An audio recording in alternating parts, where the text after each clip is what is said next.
संस्कृत व्याकरण का सबसे महत्वपूर्ण विषय वस्तु समास है।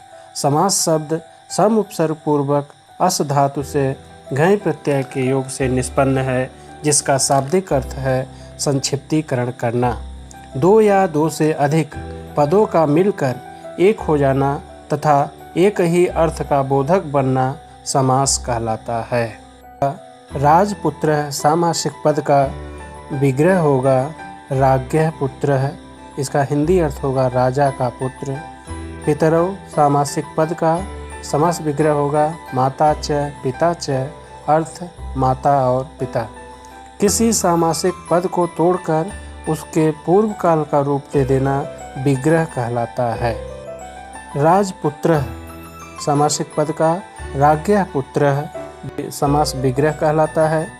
समास में पूर्व पद तथा उत्तर पद का अधिकांशतः प्रयोग होता है, तो यह जान लेना आवश्यक है कि पूर्व पद क्या होता है, उत्तर पद क्या होता है। राजपुत्र सामासिक पद में राज्ञः पूर्व पद है, पुत्र उत्तर पद है।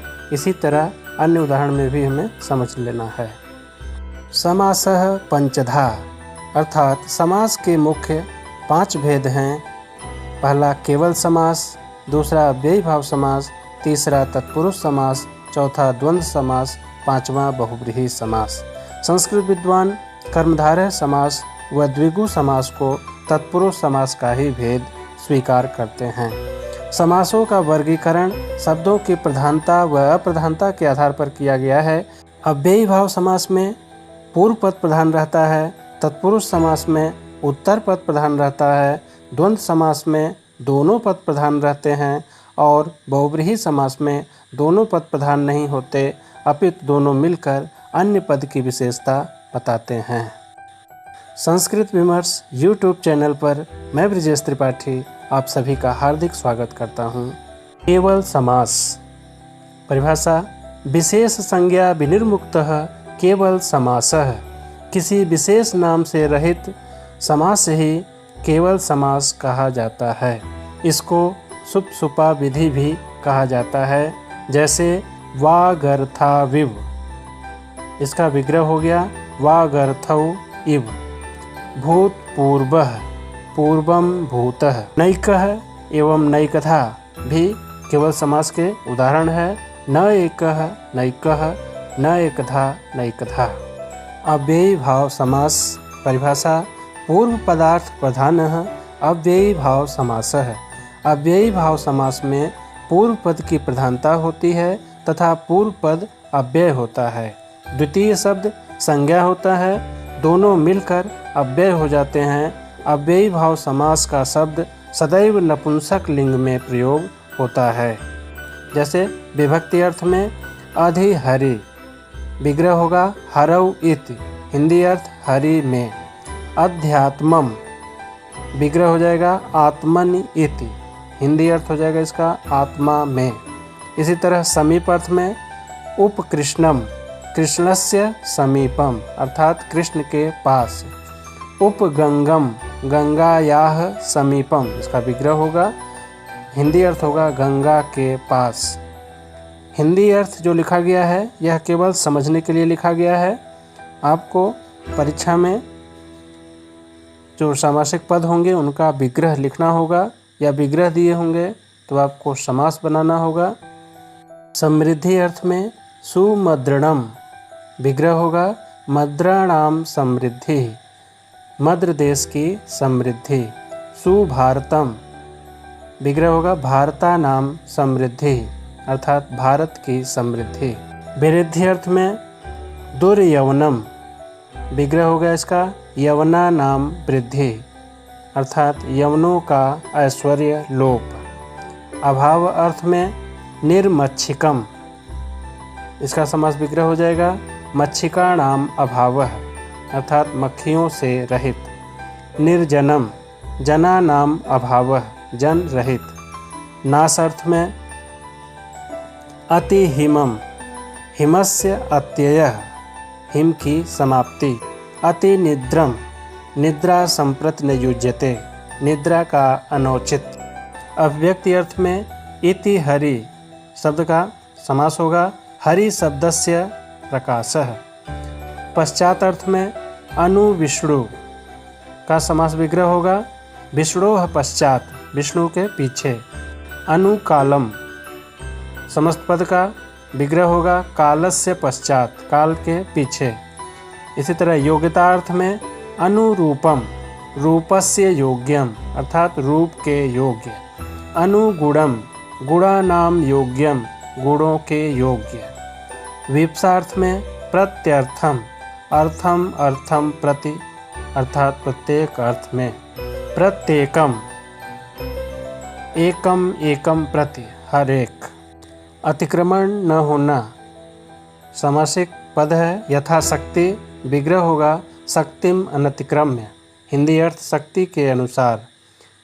यथा कालम समासिक पद का विग्रह होगा कालम अनतिक्रम्य, काल के अनुसार।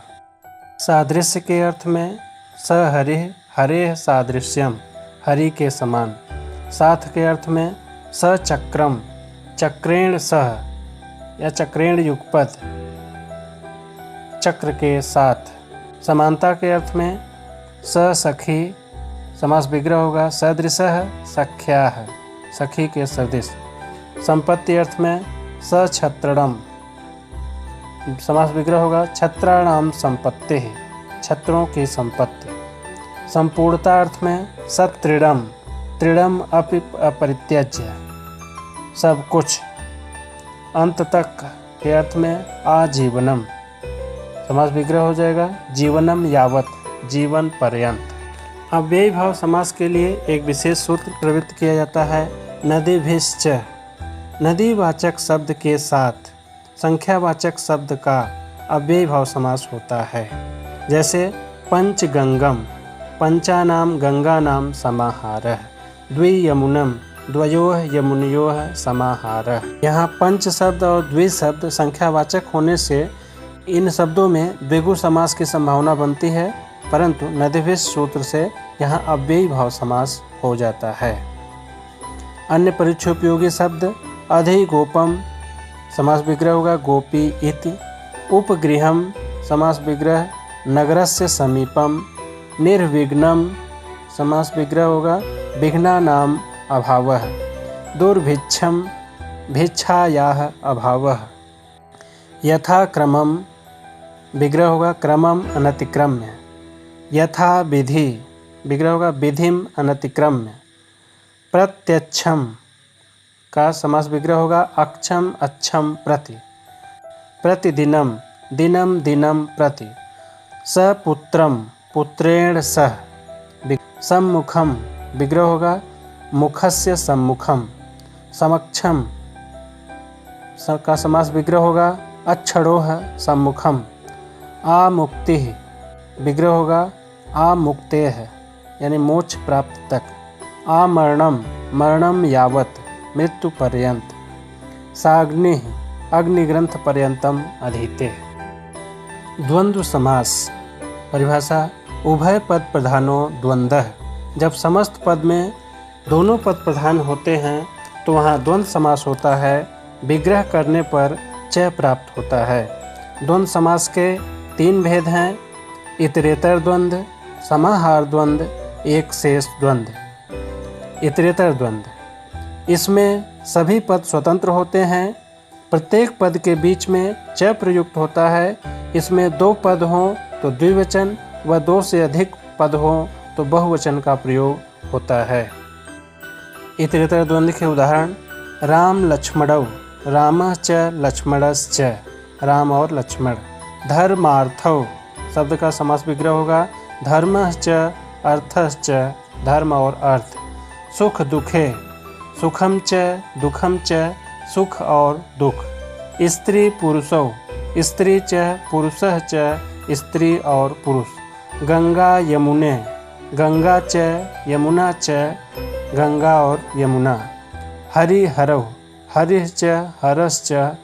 इसी तरह शिव केशवौ, शिवश्च केशवश्च।